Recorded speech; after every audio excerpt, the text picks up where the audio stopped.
E aí, gente, tudo bem? Vamos de podcast do esporte. Hoje um dia triste, né, para nós brasileiros. Brasil eliminado pela Croácia nas penalidades, nas quartas de final da Copa do Mundo. A Argentina também sofreu, hein? A Argentina estava ganhando tranquilamente da Holanda, 2-0, acabou tomando o segundo gol ali no finalzinho, no último lance da partida mesmo. Acabou tomando ali um lance de bola parada. Eu achei que até a marcação da falta foi um pouco exagerada, né? Os jogadores argentinos, o Messi ficou invocado ali. Achei um pouco exagerado no bate-rebate. E eu falei, cara, naquela altura do jogo, eu falei, cara, não é possível que no mesmo dia duas equipes que se propuseram mais a jogar vão ser eliminadas, né?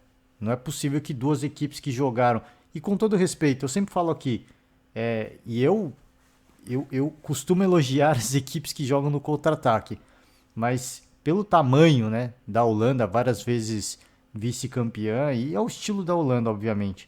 E da Croácia também vem sendo esse estilo desde a Copa de 2018, né, de levar para as prorrogações, vencendo as penalidades. Eu falei, cara, não é possível que duas equipes jogando com o mesmo perfil de ser reativo, né, de empurrar o jogo para prorrogação, para as penalidades, vão passar, vão bater duas equipes que propuseram mais o jogo. Eu tava ficando até um pouco decepcionado, um pouco, cara, nem preocupado, mas bastante decepcionado com o futebol. Porque a gente sempre fala assim, pô, e eu sou um defensor da linha de jogo que, cara, existem estilos e estilos e o estilo propositivo, se bem que o Brasil e a Argentina não propuseram tanto jogo, proporam mais o jogo que Holanda e Croácia. Mas não foram aquele jogo impositivo, de muita posse de bola, muita ameaça. Não foi isso, né? Mas se proporam a fazer um pouco mais no jogo. E a Argentina foi muito feliz nas suas cobranças de penalidades, né? Falei, acho que o grande ponto é que a Argentina tomou o empate no final do tempo regulamentar, no final dos 90 minutos. O Brasil tomou no final dos acréscimos do segundo tempo. Se fosse ainda acréscimos do primeiro tempo, ok, o Brasil tomou nos acréscimos do segundo. E aí é um banho, né? Um banho de decepção, de, cara, tudo aquilo de positivo que o Brasil conseguiu, né? Ao fazer o gol que levaria a seleção para a semifinal, tudo aquilo veio por água abaixo, tudo aquilo ruiu, né, de uma hora para outra. E aliás, voltar a falar do jogo da Argentina, depois já vou falar do Brasil, mas foram situações diferentes, né? A Argentina acaba até tomando o gol do empate no final, mas é aquela situação, tem uns acréscimos inteiros para construir, né, para se reconstruir mentalmente, e a Argentina conseguiu fazer essa dura tarefa. O Dumfries ainda é expulso, né? No finalzinho da prorrogação. E o Brasil. E a Argentina. A Argentina não, a Holanda, né? A Argentina estava ganhando. E a Holanda conseguiu levar a partida para as penalidades. Era a ideia, né? Era a proposta. De novo, assim, a Argentina sai na frente com 2-0. Né? Com 2-0, Molina faz o primeiro gol no primeiro tempo. Messi de pênalti no segundo tempo. Depois o Weghorst, não sei se assim é a pronúncia certa do nome dele, faz o gol da Holanda e nos acréscimos a Holanda consegue empatar com o mesmo Weghorst. E aí, uma cobrança de falta, cara, que eu achei que a falta foi um pouquinho exagerada. Achei que, cara, assim, de verdade mesmo, eu achei que as duas arbitragens dos dois jogos, eles não estavam muito afim de de ver um sul-americano passar. Com todo respeito, brincadeiras, a gente faz brincadeiras, mas algumas marcações, cara, um tanto quanto dúbias, na minha opinião. Essa marcação dessa falta, para mim, assim, sem cabimento, né? A falta, para mim, é contato de jogo, ele marcou, né? O jogador holandês valorizou muito o contato, ele caiu, o juiz marca, e aí num lance de muita felicidade a Holanda consegue empatar. Nas penalidades, aí brilhou a estrela do goleiro argentino, né? Do Martinez. Brilhou, ele defendeu as duas primeiras cobranças, inclusive a primeira cobrança, a cobrança do ídolo, do Van Dijk, né? Do Virgil Van Dijk. Virgil, tá tentando lembrar o primeiro nome dele, por isso que eu tava pensando aqui. Então, cara, assim, acho que a Holanda, até no. De novo, voltando a falar do jogo, finalzinho do jogo, acho que a Holanda tinha que ter um jogador expulso ainda no finalzinho do jogo, tá? O Timber ali já tinha um cartão amarelo. Pra mim, ele fez uma falta de contra-ataque. Ele para o lance em cima do Messi, se eu não me engano. Ele vai cara a cara com o Messi, ele acerta o rosto do Messi e o juiz não dá o segundo cartão. Por isso que eu falei, a juizada não estava muito afim de, de ver um sul-americano passar e depois disso ele vai lá e marca a falta que determina empurra o jogo para as prorrogações. E aí a gente, obviamente, fala, tem o folclore, né, da arbitragem e tudo mais, mas convenhamos também, né? Era lance para a Argentina segurar a bronca, vencer a Holanda nos 90 minutos, não deu. E aí eu já falei, vou repetir, a Argentina vence com a disputa de penalidades brilhando a estrela do goleiro Martinez, né? Foi muito bem nas duas primeiras defesas, inclusive a primeira do Van Dijk. E assim, foi um dia em que a gente ficou naquela de o craque tem que bater primeiro, né? Em virtude do que aconteceu no Brasil. Já vou falar do Brasil, mas o Neymar não chutou a bater uma penalidade. E aí é um dos motivos de crítica. Agora tudo vai virar crítica, né? Mas um dos motivos de crítica, e que eu concordo com essa crítica, é que o craque tem que abrir, né? O craque da seleção ele tem que abrir as penalidades para dar confiança para o resto da equipe. O Neymar é o melhor cobrador e aí ele ficou para bater por último. Ele costuma ser o último, tá? É importante que se diga, o Neymar ele costuma ser o último. Então, cara, assim, é óbvio que vão haver as críticas, o pessoal tem a necessidade de fazer a caça às bruxas, né? Mas aí também é aquilo que a gente sempre fala. O Neymar ele sempre bate por último. Então, assim, eles estavam combinados de que a última cobrança seria dele. E naquele momento, você não espera que a cobrança de penalidades vai acabar ali com o chute na trave do Marquinhos. Você espera que o Marquinhos vai converter e que o Alisson vai defender a última para o Neymar chutar e empatar a disputa de penalidades. É isso que você vai imaginar. Você tem que ver você está lá dentro, você está pensando no melhor cenário. Mas é claro que se o Neymar abre a disputa de penalidades, isso dá muita confiança, né?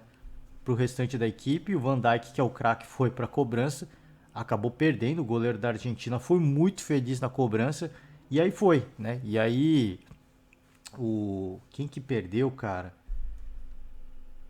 Eu não lembro se foi o Enzo Fernandes. Se eu não me engano, foi o Enzo Fernandes que ele perde a cobrança da Argentina.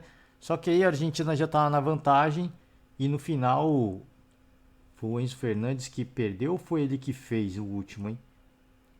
Eu não me lembro agora. Agora tô trocando as figurinhas aqui. Eu sei que a Argentina, em virtude da vantagem construída pelas duas primeiras defesas do goleiro, eles mantiveram essa vantagem e assim foram até o fim. Só perderam uma penalidade e venceram a disputa com 4-3. A Argentina passa pela Holanda, não foi fácil, foi difícil. É mais um jogo de mais uma equipe que se desgastou bastante. Então, se a Croácia se desgastou muito para passar pelo Brasil, a Argentina se desgastou demais para jogar contra a Holanda. E os dois chegam na semifinal aí com um certo pé de igualdade. Em termos de um certo pé de igualdade, não. A Croácia é um pouco mais cansada, porque também passou por 120 minutos, mais penalidades diante do Japão, né? Então tem bastante minutagem a seleção croata. A gente ficou nessa expectativa de ver o duelo sul-americano. Infelizmente não aconteceu. Falar desse jogo do Brasil. O Brasil não achei que foi uma grande atuação. Dessa vez não tem como elogiar, né? A gente tem, obviamente, uma outra peça. Assim, e aí eu peço perdão ao torcedor que fica maluco. Pô, você vai ter coragem de elogiar alguém? Cara, assim, as coisas boas a gente tem que tirar. O Militão, por exemplo, na minha opinião, ele foi muito bem. É impressionante o que o Militão cresceu desde que ele entrou na lateral direita até esse jogo contra a Croácia. O Militão estava soltinho no jogo. O Militão estava, ele avançava, ele ia para dividida, ele estava totalmente ambientado na lateral direita. Era impressionante a forma como o Militão ele foi crescendo ao longo do jogo. Ele começou o jogo um pouco mais tímido na lateral direita ali, ficando um pouco mais recuado, mas ele começou a sair pro jogo, ele começou a se soltar, né? Foi legal de ver o Militão, ponto positivo desse jogo, Militão, na minha opinião, mas a seleção ficou muito envolvida no que na proposta de jogo da Croácia, né? Eu até gravei um podcast do intervalo, só que deu problema no áudio, eu não consegui, não consegui postar. E aí, mas eu tinha falado sobre isso, né? O Brasil ele estava muito envolvido ainda já no primeiro tempo com aquela proposta da Croácia, que a gente já sabia que eles iam jogar dessa forma, né? Então os croatas, para eles estavam muito confortável, assim, o jeito, o desenho do jogo. Às vezes eles avançavam um pouco mais as linhas, marcavam um pouco mais adiantado, tentava sufocar o Brasil, fazer o Brasil errar. Às vezes eles baixavam, né? Eles ficavam nessa de avança um pouco, abaixa um pouco, deixa o Brasil ter um pouco mais a bola. O Brasil teve as melhores oportunidades, é verdade, todas sem muita força, os chutes a gol, mas o goleiro croata teve que trabalhar bem, né? Tanto que ele se consagrou, né? O goleiro croata, pelas defesas que fez, não só durante o jogo, mas nas penalidades também, ele acabou se consagrando, né? Acabou sendo, cara, assim, pra gente, acabou sendo carrasco pra gente, né? O Livakovic foi muito bem, cara. E era impressionante, toda vez que gravava o Livakovic, sempre, cara, ele sempre com a mesma expressão, né? Ele não demonstra nada, ele não demonstra alegria, não demonstra tristeza, não demonstra sofrimento, sempre com a mesma feição, sempre muito concentrado. Porque a gente que vai acompanhando o jogo, ele vai fazendo defesas e a gente fica naquela, uma hora ele vai ceder, uma hora ele vai sucumbir, né? Ele vai cometer um erro que vai sobrar uma bola, o Brasil vai... Essa era a sensação que eu tinha, pelo menos. Ele não sucumbiu, né? Ele ficou o tempo inteiro com a mesma feição, com a mesma concentração e ele foi muito bem. Lances complicados, pouco complicados no primeiro tempo, não tanto, né? Muitas bolas, várias delas fracas, várias delas no meio do gol, mas o Brasil criou as melhores oportunidades. Teve uma boa chance da Croácia no primeiro tempo, que não foi em direção ao gol, mas foi uma bela chance. Cruzamento na área, o Juranovic, né? Juranovic, ele erra o bote, a bola chega no Perisic e ele tenta bater pro gol, ele, né, chega meio atrasado também, não é feliz no lance. Mas era uma ótima oportunidade para a Croácia ali e o Brasil foi o que teve as melhores oportunidades. Eu acho que essa da Croácia foi mais perigosa que as do Brasil. O Brasil foi chegando, mas foi chegando sem muita. É o que eu falei, foi chegando sem muita força. Foi quando chegava chutes no meio do gol. Ou o goleiro saía bem também, né? Então o Livakovic foi muito bem. A Croácia fez o que quis. Modric teve espaço para segurar a bola. Em alguns momentos do primeiro tempo, a Croácia ficou só tocando bola lateral, segurando a bola. Eles nem queriam atacar. Essa que era a verdade. Quando tinha o contra-ataque, eles tentavam alguma coisa. Mas eles não queriam nem atacar. Eles estavam naquela de segura o jogo, né? Deixa o jogo rolar, porque o Brasil não está conseguindo furar essa linha de marcação. E o time inteiro, acho que caiu nessa onda e entrou nessa dança croata, né? O time entrou nessa dança. O Militão, é o que eu falei, o Militão eu gostei do Militão. A linha de zaga não tem muito o que falar, né? Foram seguros, tanto o Thiago Silva como o Marquinhos.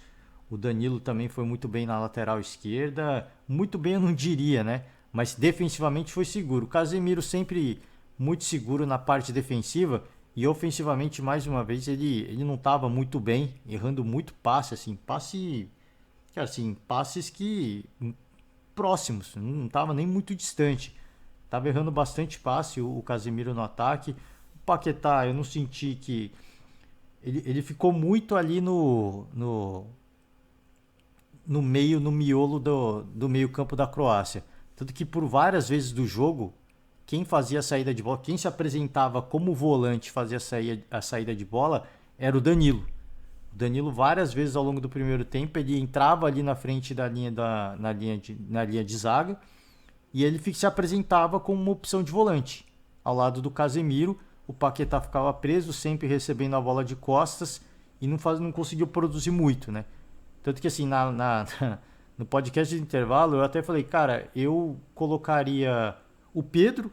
De fato, o Tite colocou o Pedro, não funcionou, né? Mas eu, naquela altura, falei, eu arriscaria o Pedro para tentar rifar uma bola na área, isso na hora do desespero, né? Porque tava difícil entrar. E ou o Everton Ribeiro ou o Bruno Guimarães, né? Tentar colocar ali no lugar do Paquetá para ver se o Bruno Guimarães dava uma movimentada como aconteceu no jogo contra a Suíça, né? Dá aquela mexida, faz uma bagunça, se apresenta um pouco mais. Eu fiquei nessa esperança. Achei que a saída do Rafinha fez sentido. Acho que o Rafinha precisava sair. Ele não estava bem no jogo. E o Antony fez muita fumaça quando ele entrou no segundo tempo, né? Cara, assim, teve até uma hora que rolou um bate-boca dele com o Perisic.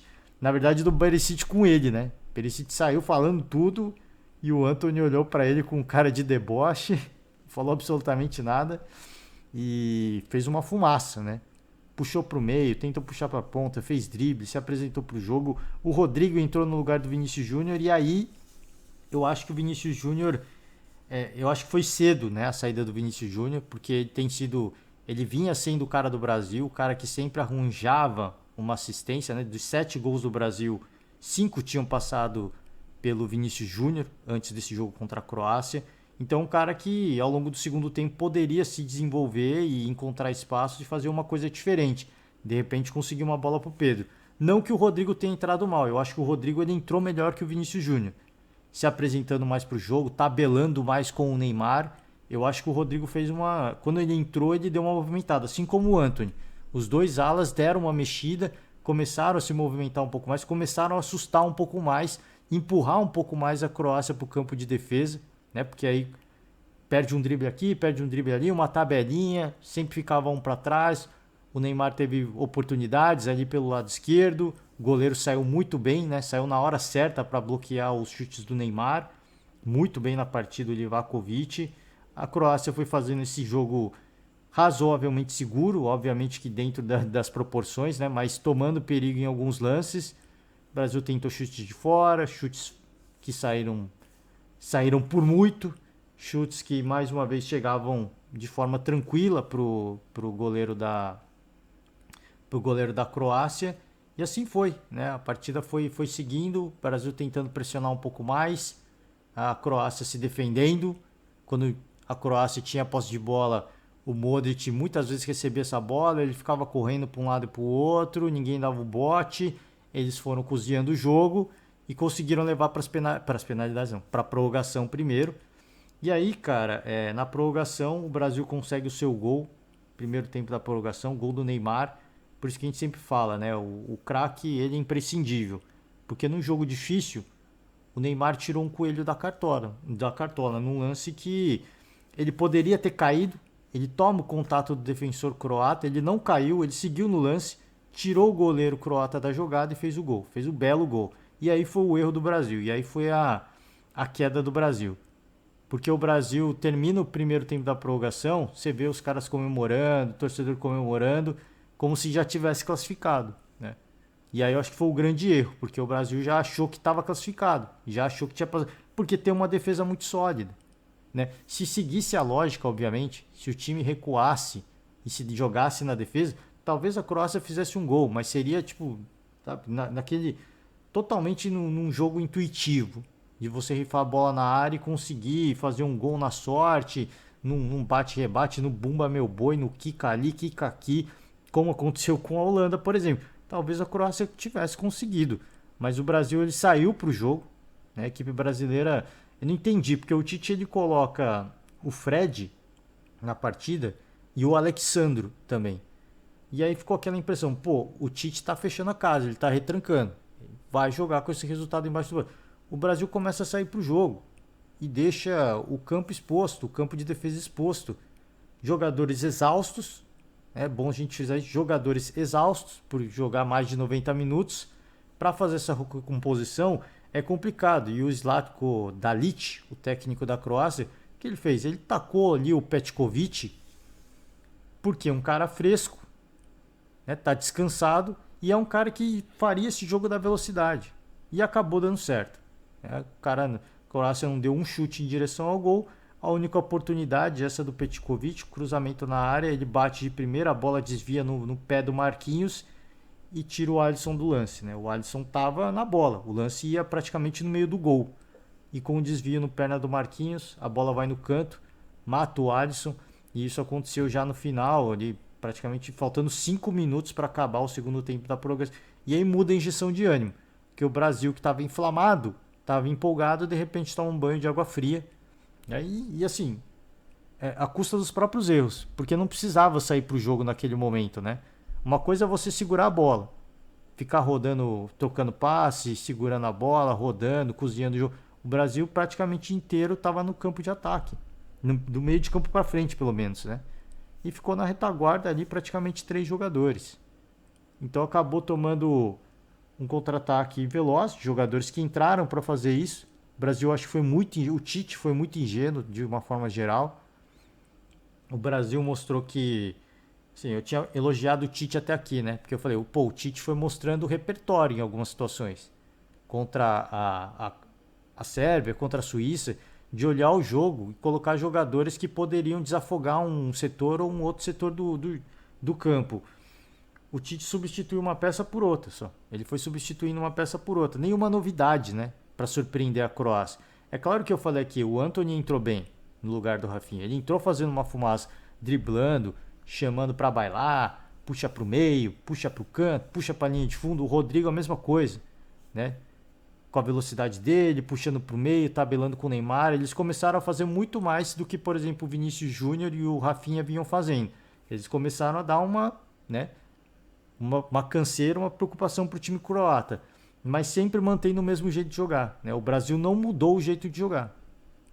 Por exemplo, é o que eu falei, o Paquetá estava muito mal no jogo. E aí, não é culpa nem do jogador. Eu não costumo culpar o jogador porque do outro lado tem um adversário, né? E o adversário, ele fez um esquema justamente para o Paquetá ficar ali no meio, né? Ficar represado ali no meio campo croata e não conseguir fazer nada. Pô, mas aí o Paquetá tem que sair. Mas, pô, se ele ficar saindo toda hora, também não vai se adiantar nada. Então põe o Fred, entendeu? O Paquetá está lá para fazer uma função. Que é o quê? Pô, o Neymar vai abrir espaço para ele, ele vai pegar a bola diferente, vai fazer alguma coisa diferente. Os croatas estavam deitando nesse tipo de lance. Por isso que talvez, eu falei, o Bruno Guimarães entrou bem contra a Suíça, né? Fazendo, recebendo essa bola de frente, fazendo uma fumaça, dando uma canseira, e ele entrou no lugar do Fred, que era um cara que estava ali para ser mais de contenção, para ser mais defensivo. O Paquetá estava meio engessado. A gente está falando aqui, pô, o Tite fez uma troca de uma posição por outra. Trocar o Paquetá pelo Bruno Guimarães, talvez fosse a mesma coisa. Talvez, mas entraria um jogador com... Enfim, que já em uma partida foi muito bem. Foi o caso da Suíça. Contra Camarões já não foi legal. De repente faz um jogo bom também. Entrando no segundo tempo, enfim, mais para o fim do segundo tempo. O Pedro eu queria que ele colocasse justamente porque o jogo estava difícil. Tava difícil da bola chegar e aí de repente uma bola que sobra na área, um bate-rebate, cruzamento. Se apresentou para o jogo, é um estilo diferente do Richarlison, né? Então a ideia do Tite foi legal. Essa sim é uma mudança que você troca um centroavante por outro, troca, mas é diferente, né? Você troca um centroavante que sai mais da área, que tem mais velocidade, que é o Richarlison, por outro que tem mais presença, faz o jogo de corpo, faz o pivô. Então nesse caso foi uma opção diferente. A entrada do Rodrigo e do Antony seria a mesma coisa. Dois caras de muita velocidade e muita habilidade que entraram no lugar de outros dois caras de muita velocidade e muita habilidade. Eles mudaram um pouco o jogo? Mudaram, mas não o esquema tático. Então para a Croácia ainda continuou muito cômodo. Ainda continuou muito óbvio o jeito de marcar o Brasil. O Neymar, ele fez a sua parte, não estava fazendo uma grande exibição, mas tentou se apresentar para o jogo. Ele mudou de posição algumas vezes. Ele foi o que teve as melhores oportunidades, eu acho, de chute a gol. Fez o gol. Né? E só que aí depois o Brasil acabou sucumbindo muito, acho que por inocência, né? Por falta de malícia. De, pô, é hora de segurar. Agora é hora de retrancar. Agora é hora de jogar. Fecha a casa. Joga como os caras jogaram o jogo inteiro. Se fecha. Marca os caras. Deixa eles errarem, né? E o Brasil não fez isso. Perdeu a bola, tomou o contra-ataque. E aí a bola pune. O Petkovic foi muito feliz no lance. Contou com um pouquinho de sorte. A Croácia leva o jogo para as penalidades.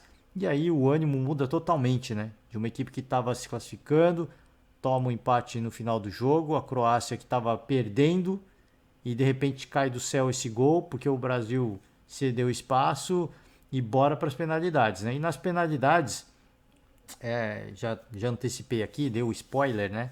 Quem começa a cobrança no Brasil, e não é spoiler para ninguém, porque já passou o jogo, todo mundo viu. Mas a crítica fica. Acho que os críticos vão acabar caindo um pouco em cima do Neymar, porque ele não fez a primeira cobrança e ele é o melhor batedor, mas o Pedro acabou se mostrando um excelente batedor, né? O Pedro é impressionante, cara. O Pedro poderia ter sido o primeiro. O Pedro poderia ter sido o primeiro. Cara, o Pedro é um cara iluminado, né? Iluminado. Ele não fez uma grande partida, não teve espaço para isso. Ele tentou se apresentar da forma como pôde, dividir, a bola não chegou para ele. Mas na cobrança de penalidade, cara, que personalidade do Pedro, cara.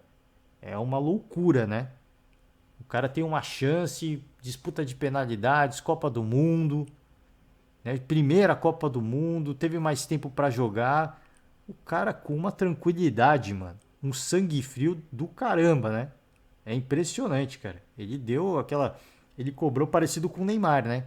Vai bem devagar para a bola, levanta o pé, goleiro pula e ele chuta pro outro lado, cara. É impressionante, sim. Eu tô exaltando, obviamente, algumas coisas. É óbvio que eu falei assim, o torcedor tá triste, tá magoado, não tem muito que exaltar, mas assim, também não é. É muito fácil, né? Isso é muito, muito fácil, não. Isso é muito comum acontecer de caçar as bruxas. E eu já vou falar sobre isso depois. A Croácia sai na frente, chute no meio. O Alisson quase tira com o pé. Segundo lance da Croácia também. O Alisson chute no meio, mais fraco, mais baixo. O Alisson também quase tira, mas não conseguiu, né? Porque ele já tinha escolhido o canto. O primeiro lance o Rodrigo perde. Uma cobrança.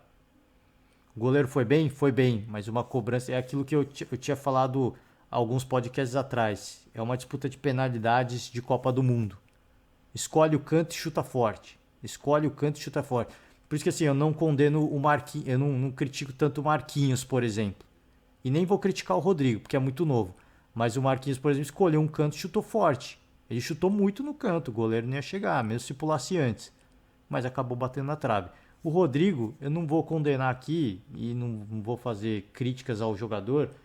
Jogador muito novo, né? Muita pressão. Ele foi decisivo em etapas de Champions League, mas essa é uma Copa do Mundo. E uma coisa que o Vampeta falou no pós-jogo é assim: essa escolha ela não é aleatória, né? Porque pro torcedor fala, pô, que maluquice é essa do Tite? Colocar o Rodrigo para bater primeiro, garoto jovem, tá querendo queimar o menino, né? Muita pressão. Isso é treinado. O Vampeta falou, cara, essa sequência que a gente viu aí de batedores não é uma sequência que escolhe. É óbvio que assim, eles têm o momento deles de, pô, quem tá melhor para bater, se tá com confiança e tudo mais. Mas tudo é treinado, cara. Tudo é treinado. O Rodrigo, o Marquinhos, que perderam as penalidades, eles devem ter tido uma porcentagem absurda de cobrança de penalidade nos treinos. No jogo, depois de uma correria, pressão da galera, né, barulho, você toma uma virada, toma um empate no final, tudo isso entra no componente emocional que isso pesa, né? Pesa a perna do jogador. E o Rodrigo pesou um pouco, né? Não foi um chute muito forte, não foi muito no canto. O goleiro foi muito feliz, acertou o canto, teve os seus méritos e acabou saindo atrás do Brasil. Aumenta a pressão, né? Depois de perder uma cobrança, a pressão aumenta muito e a Croácia foi marcando, né? A Croácia foi simplesmente marcando. Ponto alto, eu acho que foi o Pedro, né? Do lado da seleção brasileira, pelo menos, foi o Pedro. Impressionante, né? Cobrança que fez executada pelo Pedro. Muita personalidade, cara, impressionante. Muita personalidade. E aí e aí o resto é história, né? Porque o Livakovic defendeu o primeiro lance, era o que precisava. O Marquinhos perde o dele, que era a penalidade que possibilitaria, né, mais uma cobrança da Croácia e ali te esperava que ou o cara errasse ou o Alisson defendesse. O Alisson não conseguiu pegar nenhuma cobrança. Acho que teve uma só que ele pulou pro lado certo. E a Croácia se classificou, né? Era a ideia, assim. A gente imaginava que a Croácia fosse endurecer o jogo para levar para umas prorrogações, levar por um aspecto físico, um aspecto psicológico, como eles fizeram na última Copa. Jogadores um pouco mais envelhecidos, sim, mas funcionou contra o Japão e essa talvez era a chance contra o Brasil. Eu tinha até falado ontem, né, no podcast de prévia, que eu conversei com um colega croata e ele falou, cara, não vai dar, contra o Brasil não dá, mas eu tenho a esperança de que se esse time conseguir levar para as penalidades, a gente tem uma chance. E de fato isso aconteceu, né? Bizarro, né? Até o torcedor croata ele reconhece que é uma virtude da equipe, é algo positivo que a equipe tem, onde a equipe pode minimizar a diferença com uma seleção como a seleção brasileira, por exemplo. Né? Os croatas foram muito felizes. E aí o Neymar, né? Esse que é o ponto de divergência. O Neymar nem cobrou a sua penalidade, né? Ele é eliminado da Copa do Mundo e nem teve a chance de chutar um pênalti. Então, de novo, assim, é o que o Vampeta falou. Isso tudo é ensaiado, né? É ensaiado. Cara, não é um bagulho aleatório. É um negócio que é ensaiado. O Neymar será o último batedor para fechar a série, ou para empatar a série, ou para consagrar, ou para classificar. O Alisson, um pegador de pênalti, é isso que eles contam, né? Que o Alisson vai pegar um, vai chegar no último lance, ou para empatar, ou para definir. Por isso que o Neymar é o último. E tudo isso é ensaiado. Todos os outros batedores não estão lá ao acaso, né? Não é um bagulho intuitivo que os caras, pô, é arte moderna, vem você, vamos lá, vamos tudo junto, né? Andy Warhol, pessoal curtindo uma vibe, nossa, vai você, vou eu, tô bem. Não, não é assim, né? Não é essa parada muito louca, né? Curtindo uma vibe, uma brisa legal. Não, é um negócio que é praticado e é treinado. E o Pedro falou, pô, o Neymar sempre foi o último, cara. Então ele dentro de campo, ele já, é óbvio que assim, podia mudar. O Modric, por exemplo, foi o terceiro batedor da Croácia. Eles podiam mudar, né? Falou, pô, perdeu o primeiro, acho que é melhor o Neymar bater agora, hein? Porque a coisa pode moer, né? A coisa pode moer. Mas se você tá dentro de campo, você tá vendo o jogo, a cobrança das penalidades, você não vai, pô, o negócio vai acabar agora. Não, você vai, pô, vai dar certo. Vai dar certo, vai chegar na última. E os caras rezando o tempo inteiro. Então, na cabeça deles vai dar certo. O Alisson vai pegar um. O cara vai errar. Vai dar certo. O Marquinhos não vai errar. Vai dar certo. Mas não deu, né? E aí agora pô, agora vai ter a cassação das bruxas. Eu concordo que o melhor batedor tem que ser o primeiro. Eu concordo, porque se ele converte, ele tira a pressão dos outros. O problema é se ele erra, né? O problema é se ele errar, como aconteceu com o Van Dijk. O Van Dijk errou a primeira cobrança, depois a segunda, o goleiro o Martinez foi lá e pegou de novo. Muito bem nas duas defesas, aliás, o goleiro argentino.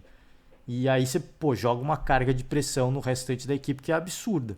Que é absurda, né? Então, assim, tem os dois lados. Se o Neymar cobra primeiro e perde, que seria muito difícil, muita personalidade, o cara é especialista na parada, né? Ele vai lá e poderia aumentar ainda mais a pressão. Se ele faz, ele tira a pressão. Né? E aí o Rodrigo até poderia ser o segundo. Mas aí, diante do que a gente viu, o Pedro poderia ter sido o primeiro, por exemplo. Porque do jeito que ele cobrou, meu, pô, é o homem de gelo, né? O Pedro é o homem de gelo. Meu Deus, cara, que fez o Pedro ali é uma loucura. Baita cobrança. Então, falei, vou repetir, sendo repetitivo, como diria o Mauro Betting. Agora é a história, né? Agora é história. O Brasil foi eliminado nas últimas Copas por equipes europeias, sempre muito próxima dessa fase. Eliminado pela França em 2006, eliminado pela Bélgica em 2000. Bélgica?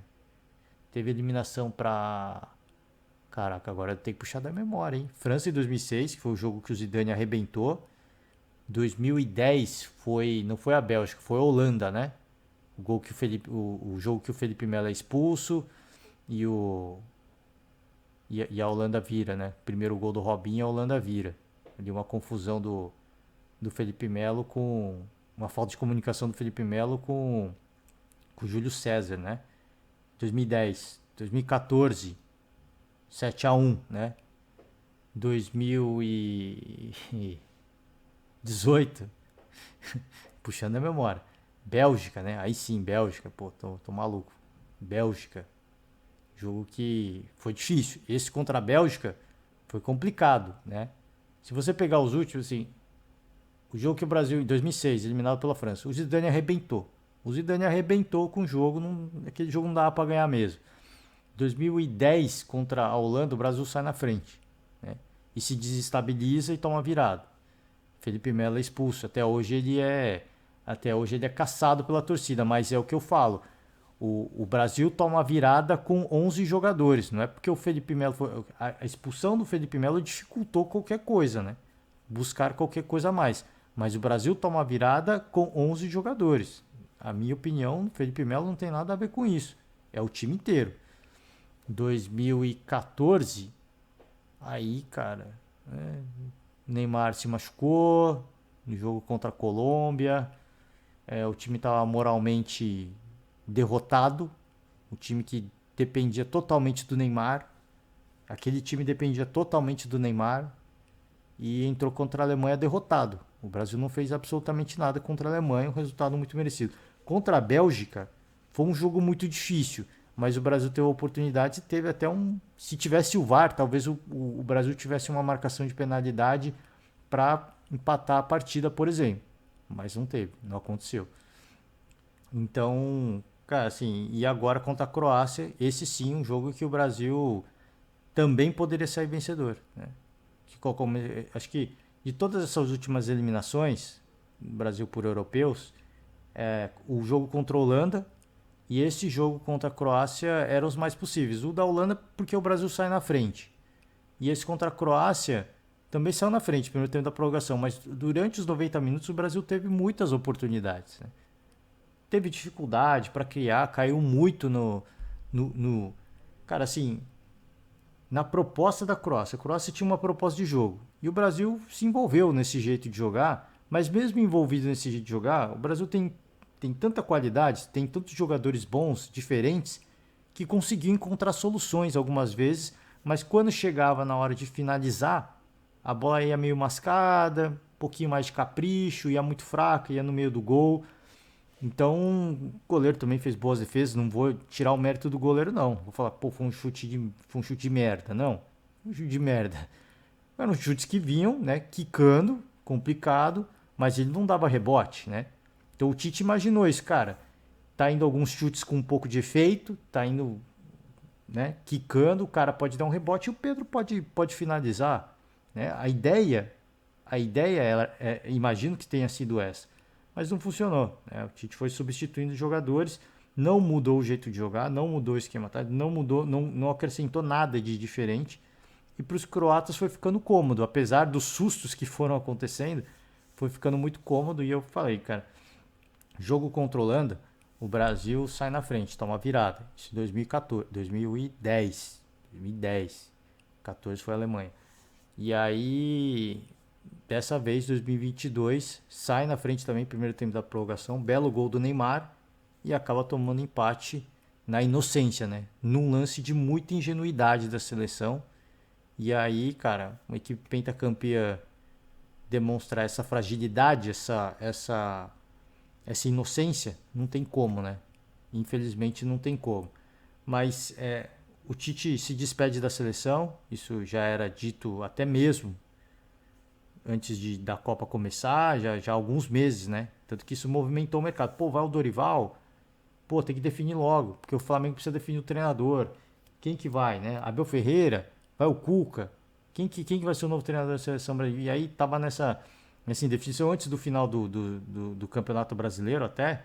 E aliás, o Tite já tinha revelado muito antes. É que vai chegando no final do campeonato, os times têm que ter a sua definição e começou a agitar, né, esse assunto. Quem será o novo próximo técnico da seleção brasileira? Isso começou a agitar o mercado, até que surgiu o Caio Ribeiro falou do nome do Mano Menezes, e aí balançou, né, as estruturas do Internacional, tudo mais.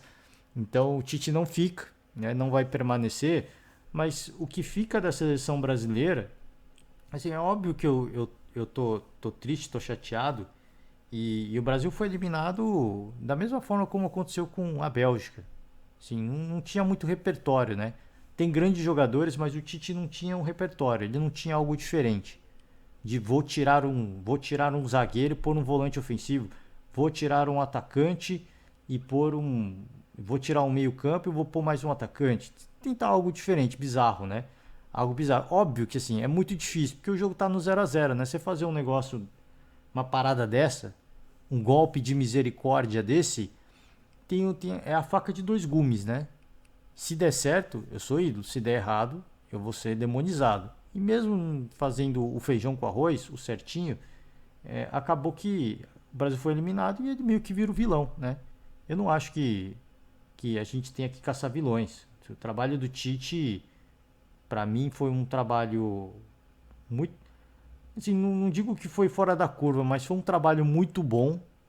Foi um trabalho muito bom. O Tite, ele revelou os jogadores para a seleção brasileira. Não para o mundo, para a seleção brasileira. E muitas vezes a gente criticava o Tite de, pô, cara, convocou o Rafinha, que loucura é essa? Aí o cara ia lá e arrebentava. Né? Pô, como não tá colocando o Vinícius Júnior. Aí começou a Copa, ele já começou com o Vinícius Júnior arrebentando.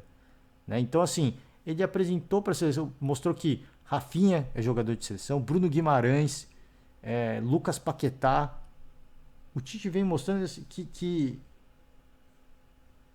tem jogadores, tem promessas do futebol brasileiro, que hoje já não são promessas. Anthony, por exemplo. Quem imaginar há um ano atrás que o Anthony poderia estar na Copa do Mundo? Ninguém.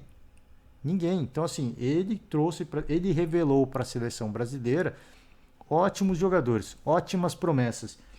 E essas promessas é o que vai fundamentar, né, os alicerces da seleção brasileira para a próxima Copa. É óbvio que assim, pô, agora é mais 4 anos, né? Agora é um novo ciclo que começa, é um novo trabalho, são mais 4 anos. Caraca, a gente vai ter que esperar mais 4 anos. Tudo bem, sim, a gente vai ter que esperar mais 4 anos, mas nem todo mundo é campeão, gente. Né? É muito difícil, assim, a gente... existia uma euforia, uma confiança bacana dos torcedores ao longo dessa Copa, mas, cara, assim, eu tinha falado a questão do aspecto de grupo para mim, que ainda era uma dúvida de que o Brasil estava mais preocupado em responder o que estava fora, em dar resposta para jornalista e tudo mais. Cara, essas coisas, não digo que eu estava certo, mas me preocupavam e, cara, eu acho que não deu tempo, né? É simplesmente isso. O grupo estava muito bem. O grupo estava muito fechado, assim. E eu falei, pô, no último jogo contra a Coreia, todo mundo se abraçava, dançava, aquela alegria, aquela comemoração de ver a alegria do companheiro, aquilo foi me dando uma animação de que, pô, tá chegando no ponto certo. Tá chegando naquele ponto que, assim, é o que precisa para a seleção ser campeã. Ter o perfil de time campeão, né? De equipe campeã. Não de jogadores. Eu não estou falando de individualmente os jogadores. Que individualmente, se a gente pegar, pô, soma um, mais dois, mais três, mais quatro, pô, a seleção brasileira é das grandes favoritas da Copa.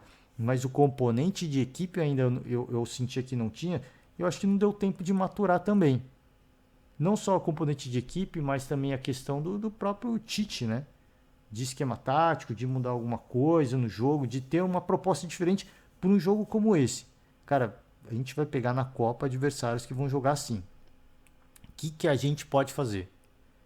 Aí os auxiliares vão falar, pô, troca o Vinícius Júnior pelo Rodrigo. Troca o Rafinha pelo Anthony. Não, pô, isso aqui eu tô tocando um cara, uma ponta por outro ponta, pô. Eu quero uma coisa diferente. Isso não aconteceu, né? O diferente era o futebol intuitivo e a genialidade do Neymar. Essa era a coisa diferente que eu imagino que o Tite contava. O problema é que o Neymar não estava em um bom dia. E eu não acho nem que assim ele estava com falta de inspiração e tudo mais. Ele estava preocupado porque ele já tinha tomado algumas pancadas ao longo do jogo. Então ele foi ficando preocupado em soltar a bola cada vez mais rápido.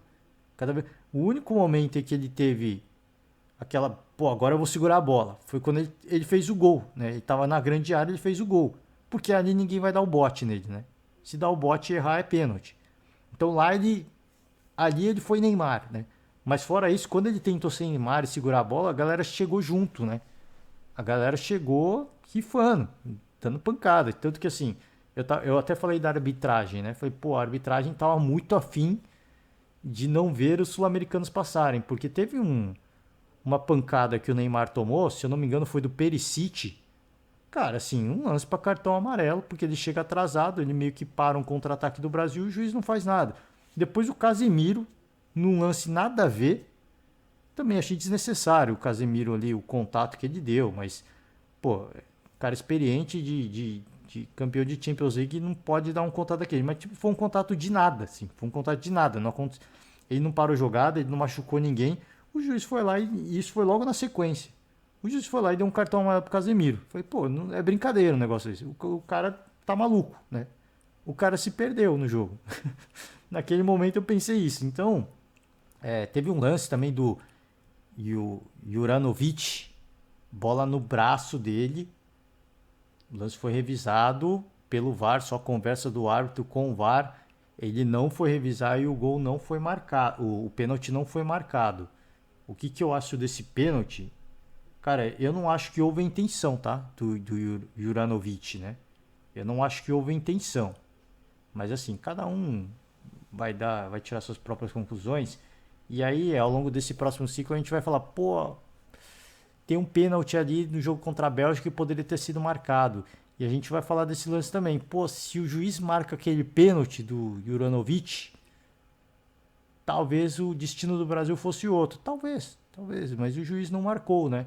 E não é lance de ele ir lá e dele ver o lance, né? Porque não é um contato, é uma bola que está vindo alta, o jogador está olhando para trás, está com o braço meio aberto, né? Movimento, para mim, movimento natural do corpo, a bola cai e bate no braço dele. Só que ele não foi revisar, né? Ele não foi revisar. Então, esse é o tipo de lance que não é o posicionamento do árbitro em campo, né? É aquilo que a gente fala assim, quando tem uma disputa de bola, eu acho que tem que valer mais a opinião do árbitro, porque ele viu o lance na velocidade normal, se ele está bem posicionado, no caso, né? Se ele está bem posicionado, ele viu o lance na velocidade normal, ele avaliou que o contato foi ou não suficiente para derrubar, se foi ou não maldoso, faltoso, e ele vai marcar ou não a penalidade. E o árbitro de vídeo vai apenas sugerir. Falou, ó, não sei, talvez não foi bem isso que você viu. E o árbitro falou, não, tenho convicção, estava bem posicionado, é isso, né? É isso. Só que esse lance não foi lance de disputa de bola, né? Por isso que eu falo assim, esse lance cabe à revisão do vídeo ou não? Muita gente vai falar, pô, é um absurdo o cara ir lá revisar um lance desse, porque é um movimento natural do corpo. Eu não sei, cara. Eu, sinceramente, eu acho que cabia ele ir lá ver, mas assim, talvez eu esteja tendencioso, né? Tendencioso, porque eu queria que ele tivesse marcado o pênalti, porque aí o Brasil sairia na frente, talvez pudesse sair ganhando, né? Nada impede da Croácia ter empatado também, mas nesse momento a gente fica, pô, se faz 1-0 ali, né? Talvez o contexto da partida fosse outro, talvez, mas a gente não sabe, né? A gente não sabe. Então, assim, pro próximo, é difícil a gente, pô, caraca, dói, a gente fica triste, chateado, aborrecido. Pô, vai ter que esperar mais 4 anos, é mais um novo ciclo. Mas a promessa desse novo ciclo é gigantesca. É de uma safra impressionante. Talvez a gente não tenha mais o Casemiro. Talvez não tenha mais o Casemiro, né? Quem que vai substituir o Casemiro? Eu não sei. Quem pode substituir o Casemiro? Eu não sei. O Casemiro é insubstituível, mas quem poderia substituir o Roberto Carlos? Quem poderia substituir o Cafu? É óbvio que assim, não tivemos campeões mundiais após Roberto Carlos e Cafu. Mas a seleção encontrou o jeito, né?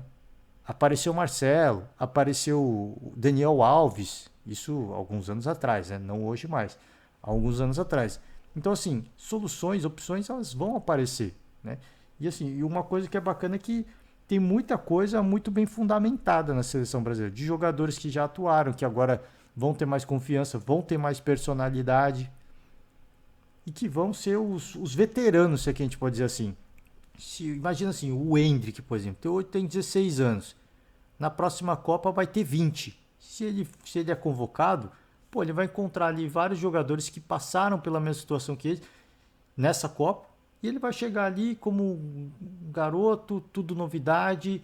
E vai ter um Vinícius Júnior como veterano. Ele falou, pô, vem cá, mano. Vem cá, mano. Vem na minha. Vou te mostrar como é que é. Entendeu? Então, assim, eu acho que ficou muita coisa positiva em termos de jogadores, de trabalho. Cara, algumas coisas eu questionava, as convocações do Tite e tudo mais, de insistir em alguns jogadores que não deram certo. Eu acho que, por exemplo, o Tite ele se prendeu muito a recuperar o Coutinho, ao invés de procurar outra opção, por exemplo. Por que eu vou insistir no Coutinho? Não, cara, por que você não tentou encontrar um reserva, né, como uma opção? Sei lá, o próprio Everton Ribeiro, que estava compondo o elenco, o Coutinho já não estava bem, né? Já não estava bem, aí se machucou antes da Copa. Ele perdeu esse cara, ele não tinha uma opção, né? É a mesma coisa dele perder o Neymar, só que o Neymar é insubstituível, né? O Coutinho ele é substituível. Se você coloca, se você treina e pensa o jogo com o Everton Ribeiro, que seja o torcedor palmeirense, pô, o craque do campeonato, Gustavo Scarpa, com o Gustavo Scarpa, você teria opções para suprir a falta que, por exemplo, Coutinho, para esse jogo contra a Croácia. Um cara como o Coutinho fez falta nesse jogo contra a Croácia. Só que o Tite não tinha opção. Ele não treinou isso. A única opção dele era o Felipe Coutinho. Ele não tinha isso. Então, ele se amarrou a muitos jogadores que, por exemplo, na última Copa, ele estava muito amarrado ao Gabriel Jesus, por exemplo, né? Com o centroavante. E ele não tinha opção. Ele colocava o Firmino, não era a mesma coisa. Por quê? Porque ele apostou tudo no Gabriel Jesus. Essa Copa ele mudou muita coisa. Tinha o Vinícius Júnior, tinha o Rodrigo, tinha o Antony, tinha o Richarlison, tinha o Pedro. Mas no meio campo, o cara para soltar a bola, para distribuir a bola, né, para desafogar o jogo difícil, que é o Felipe Coutinho, ele não tinha opção. Por isso que eu falei, de repente, esse jogo era, eu falei, ou pro Bruno Guimarães, que se apresentou bem contra a Suíça, ou pro Everton Ribeiro. Só que ele não treinou muito o Everton Ribeiro, né? Agora passa essa impressão. Ele não treinou o Everton Ribeiro para jogar na seleção da forma como deveria. E aí, pô, não vou colocar agora o cara no jogo difícil, vou queimar o cara, né? Mas também aí foi erro dele. Então, assim, ficou muitas coisas legais, porque ele revelou para a seleção brasileira promessas, jogadores jovens, que para mim já não são mais promissores, são realidades, mas ele deixou de fazer muitas coisas, né? E essas coisas fizeram falta. Eu acho que essas coisas foram, nos detalhes, acabou pesando e o Brasil foi eliminado. Mas não vou fazer o famoso caixa das bruxas, não. Foi uma derrota, uma eliminação sofrida, doída, mas ficam coisas positivas pro próximo ciclo. E a gente agora vai voltando cada vez mais as atenções para o futebol brasileiro. São mais 4 anos. Quem será o novo técnico a gente ainda não sabe, mas eu pelo menos vou ficar na expectativa de que o Neymar não se aposente da seleção brasileira, por exemplo. De que ele tente mais uma vez. Né? Ele tente, mas porque ele é um cara diferente e daqui a 4 anos ele ainda vai ser um cara mais diferente de todo mundo. Um cara que tem um lance de genialidade, fazer uma parada diferente, chama marcação, libera o Vinícius Júnior ou o Antony do outro lado, não sei, eu acho que o Tite demorou, sim. Ele poderia ter trocado o Rafinha, colocado o Antony, por exemplo, como de titular no caso, né? Acho que o Rafinha já tinha demonstrado essa falta de confiança, que acabou se comprovando, né? Então, assim, a gente vai ter... Não acho que o Rafinha não tem que ter mais chance na seleção, é brincadeira. O que ele fez, que ele ajudou a seleção é impressionante. Mas ele sentiu a pressão da Copa, né? E aí vai a coisa da confiança e tudo mais, mas a gente tem toda a confiança, mas acabou prejudicando, né? Acabou prejudicando. Enfim, ele fez o papel dele, de gestor de elenco, gestor de pessoas, acabou não dando certo. A seleção fica pelo caminho. E é isso, gente. A gente vai acompanhar a Copa. Quem que a gente vai torcer agora? Não sei, cara. Assim, dá pra torcer pra Argentina? Eu sou brasileiro. Falei, vou torcer pra equipes não europeias, mas vai passando cada vez mais rodadas. Pô, você torce com aquela pitada de se for eliminado eu vou rir muito, né? Esse é o momento que eu estou. Assim, pô, eu vou torcer, mas se for eliminado eu vou rir muito. A Croácia, dá para torcer para a Croácia. Seria uma novidade, um futebol nem um pouco agradável, Seria para mim uma bizarrice uma equipe com futebol que pratica a Croácia ser campeão mundial. Mas seria um grande barato, porque é uma novidade, né? Uma novidade. Se não é para ser se não é para ser um sul-americano, um africano que no caso é o Marrocos agora, a única salvação, né? Que seja uma novidade absurda. Então a Croácia se credencia aí. A gente vai acompanhar, obviamente, agora o jogo entre Inglaterra e França, promessa de um grande jogo, e Portugal e Marrocos, né? Promessa também de um jogo bastante interessante, de muita imposição física. Falei, não tinha feeling dos jogos desses dois jogos que aconteceram. Eu só torcia para que passasse Brasil e Argentina para que a gente tivesse um super clássico na semifinal. Mas eu ainda tô com esse feeling de que a Inglaterra vai aprontar para cima da França e de que o Marrocos vai aprontar para cima de Portugal. Espero que aconteça. Espero de verdade que aconteça. Mas, né? Futebol não é feeling. Futebol não é lógica. O futebol é jogado, né? E no jogo a gente vai ver e amanhã a gente vai voltar. É isso, gente. Tristeza, um certo sentimento de luto, mas tudo faz parte, né? O esporte é isso. Vencedores, perdedores, e a consagração só acontece quando o outro se desconsagra, né? A consagração da Croácia acontece porque o Brasil decepciona. E esse é o ciclo, né? Esse é o ciclo da vida. Não quero filosofar aqui. Por hoje eu finalizo. Valeu demais, gente. Cara, se você puder, né? Eu vi muitos memes, né? O feriado da terça eu não perco, né? Porque eu não me responsabilizo pelos erros dos outros, né? Não vai ter mais, né? Não vai ter mais os mini feriadinhos, mas é legal a gente curtir a Copa. É 4 anos, é um momento bacana do esporte. Eu vou continuar curtindo o futebol e aos poucos vamos tentar retomar aí também um pouco dos clubes brasileiros, o que está acontecendo, contratações, treinadores, movimentações de mercado. A gente vai voltando e a gente vai gravando o podcast para vocês. Agora sim finalizo, gente. Valeu demais, forte abraço para todo mundo e até amanhã. Tchau.